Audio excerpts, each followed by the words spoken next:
Era enero del 2020.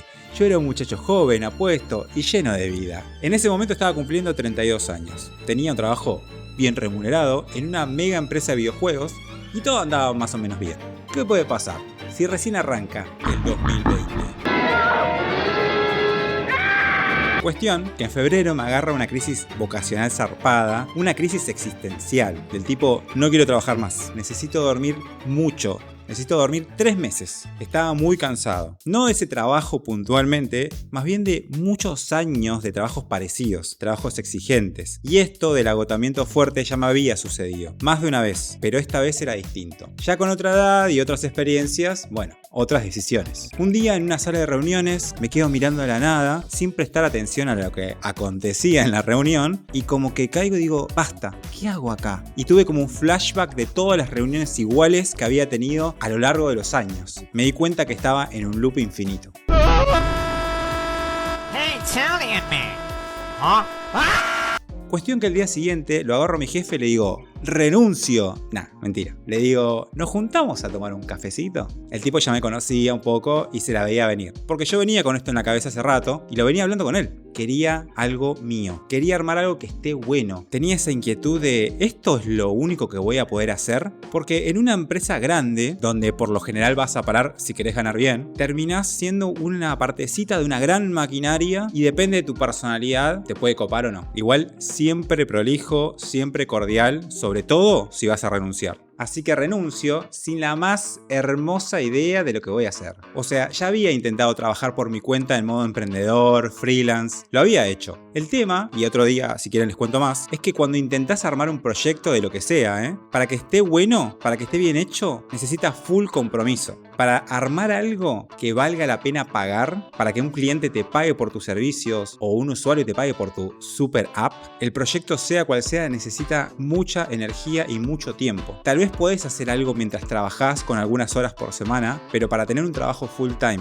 y a la vez un emprendimiento tenés que tener mucho aguante. Y en mi experiencia y en lo que he visto de otras personas es prácticamente inviable. Mi plan era el siguiente. Dije, tengo ahorros para vivir unos meses, entonces en un mes tengo que tener algo empezado. Un proyecto propio, juntarme con gente a armar algo, una app, un servicio. Hay un montón de caminos que puedes tomar cuando querés trabajar por tu cuenta. El tema es que estaba muy cagada porque realmente estaba en cero. Entonces, un día hablando con una amiga que venía hace rato haciendo cursos, me dice, tenés que hacer contenidos, armate unas redes y empezá y le vas a ir encontrando la vuelta. Así que lo pienso un poco y digo, ya fue. Tuve mi experiencia enseñando en una escuela de programación y además tenía 15 años de laburar y muchos de coordinar equipos técnicos. Y eso implica encargarse también del aprendizaje del equipo, generar espacios, definir qué es lo que hay que aprender, qué es lo que necesita la gente y el proyecto. Entonces agarré mi celular, lo puse en un trípode y empecé a hacer videitos para YouTube. Quizás recuerden, Aprende a Programar, hermoso proyecto, pero tenía un problema. Por un lado estaba la pandemia que había estallado mal y las cuarentenas en todo el mundo, y eso le vino bien al canal. Mucha gente en sus casas, muchas views. Se empezó a formar una comunidad, lanzamos algunos cursos cortos, pero como que no arrancaba el proyecto. En mi opinión, no estaba atacando un problema real, porque también estaba tomando forma el proyecto, y yo estaba tratando de entender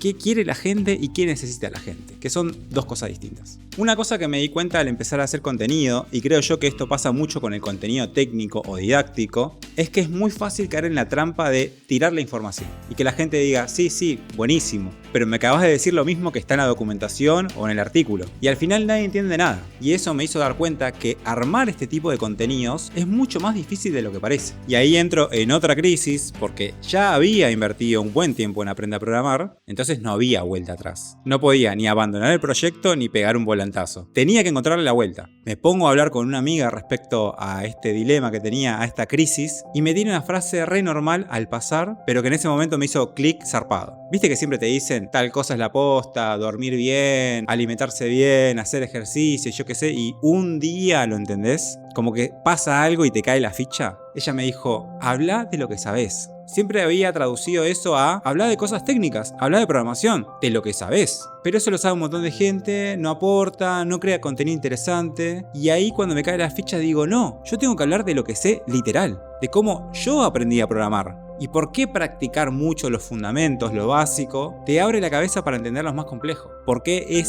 súper importante esa etapa. Hablar de cómo fui entendiendo el mercado laboral, básicamente yendo a 1.000.000 de entrevistas. Y también entrevistando gente para equipos que lideré. De cómo funciona un equipo, una empresa de software, de las cosas que había vivido. Por suerte o no, me tocó ser inquieto. Y he participado en muchos proyectos, en muchas empresas, he tenido muchos líderes muy buenos y de todas esas experiencias me llevé mucho aprendizaje. Entonces digo, chao, vamos por ahí. Reseteamos todo, apuntemos y ahí nace APX. APX es la transformación de aprender a programar, pero ya con un propósito muy concreto. Darle las herramientas básicas necesarias a alguien que quiere arrancar de cero para que consiga su primer trabajo en tecnología. O sea, no es un curso corto, ni es hacer una página web con tu foto y tu nombre. Es un curso intenso de programación orientada a la web y empieza desde el principio. Imagínate que en el nivel 0, que es gratis, vemos qué es una computadora, ¿entendés? ¿Qué hace? ¿Cómo funciona la máquina? Y de ahí nivel 1, programación básica, 300 ejercicios, programación orientada a objetos, que es fundamental.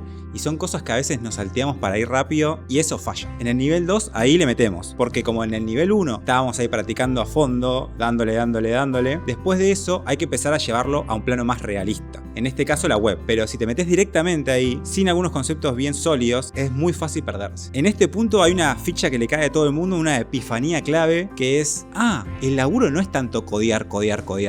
Hay que organizar ese código, hay que planificar ese código, porque al toque que empezás a hacer algo relativamente real, te das cuenta que estas cosas no se hacen de a una persona. Las empresas conocidas que contratan devs para armar sus aplicaciones, sus webs, sus sistemas, tienen un montón de equipos y hay que ponerse de acuerdo. Obviamente al principio no tomás ese tipo de decisiones. Hay otras personas que tienen más experiencia y organizan eso, pero tenés que entender la dinámica, si no es muy difícil trabajar. Al final de la carrera en el nivel 3 es donde ya hablamos de cosas serias, de herramientas que son las que piden en los avisos, porque en las búsquedas laborales no piden Que sepa usar el teclado. ponen directamente el nombre de la tecnología o la herramienta que esa empresa use para trabajar. Por suerte hay un montón de herramientas que son muy populares, muy mainstream, como PostgreSQL, React, Next. Y para redondear esta etapa, la mitad de nivel 3 prácticamente se trata de entrevistas laborales, de cómo son las empresas de software, qué buscan en las entrevistas, en los avisos, cómo funciona LinkedIn, que es como, el Facebook de la gente que le gusta trabajar. Hablamos de todo. Inclusive te doy mi método para hacer seguimiento de entrevistas, para que vayas aprendiendo de tus experiencias con datos que vas anotando y haciendo un análisis un poco más ordenado. Porque después del primer trabajo, todo se vuelve más fácil.